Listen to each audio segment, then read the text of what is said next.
des projets majeurs qui est en cours pour le groupe et notamment la sécurisation de nos cœurs de métier. Donc Veolia est un groupe industriel axé sur 3 métiers, l'eau, la propreté et l'énergie.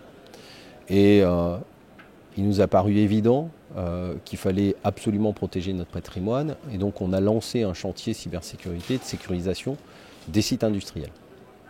Donc ça, c'est un projet qui est encore en cours. Alors, pour aboutir à ce projet, déjà, il y a eu une grosse réflexion autour de ce qu'il fallait sécuriser, comment le sécuriser, par quel bout on commence, comment on prend les choses et quel est le fil conducteur, quels sont les moyens dont on va devoir disposer, moyens humains, moyens techniques, moyens organisationnels. Et donc on a déroulé un petit peu tout ça et on en a sorti une stratégie. Et cette stratégie, en fait, elle vise premièrement à réduire les risques, deuxièmement à essayer d'assurer une certaine résilience de nos installations.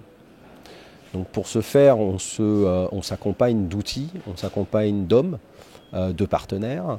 Dans les outils principaux, on part déjà d'un constat de quels sont nos risques. Il faut qu'on connaisse nos risques.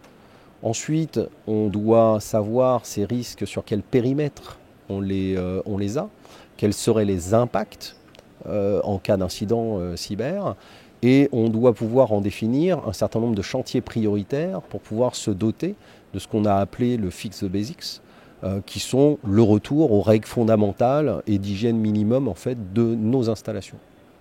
À partir du moment où on a défini les risques, les impacts, les conséquences et qu'on a défini les grands chantiers, après, il faut s'entourer des bons outils et des bonnes personnes. Donc c'est un programme qui est lancé aujourd'hui pour pouvoir y arriver. Donc c'est un programme de longue haleine puisque Veolia est un grand groupe très décentralisé et présent partout dans le monde.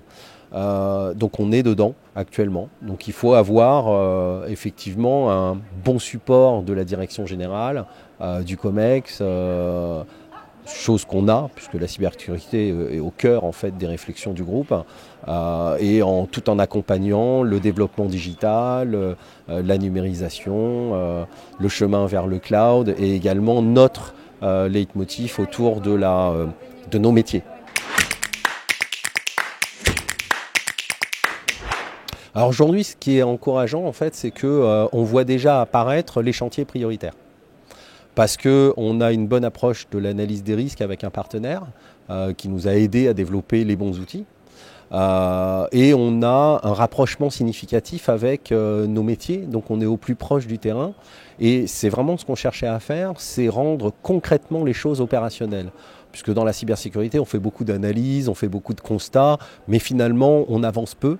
Nous, on a décidé d'aller de l'avant et de concrètement faire des choses. Et là, on voit déjà pointer un certain nombre de chantiers prioritaires, un certain nombre de disparités d'une entreprise à une autre dans le groupe, d'un pays à un autre. Et on arrive à je pense, mieux canaliser en fait, nos priorités et mieux définir quel est le chemin pour chacun. Je donnerais un conseil de rassemblement. En fait, aujourd'hui, je suis intervenu à l'atelier de Ready for It concernant la gestion des risques pour rappeler que ça fait partie des fondamentaux dont tout le monde doit s'occuper, mais seul, c'est pas possible. Et donc, je pense que le beau conseil, c'est de s'assurer d'être bien entouré, mais c'est surtout de rassembler les troupes. Il faut absolument créer une certaine cohésion en fait entre toutes les directions d'un grand groupe et que chacun se sente partie prenante. Tout seul, une direction cyber, une DSI va avoir beaucoup de mal à progresser. Donc il faut vraiment que ça soit, je dirais, un allant d'équipe.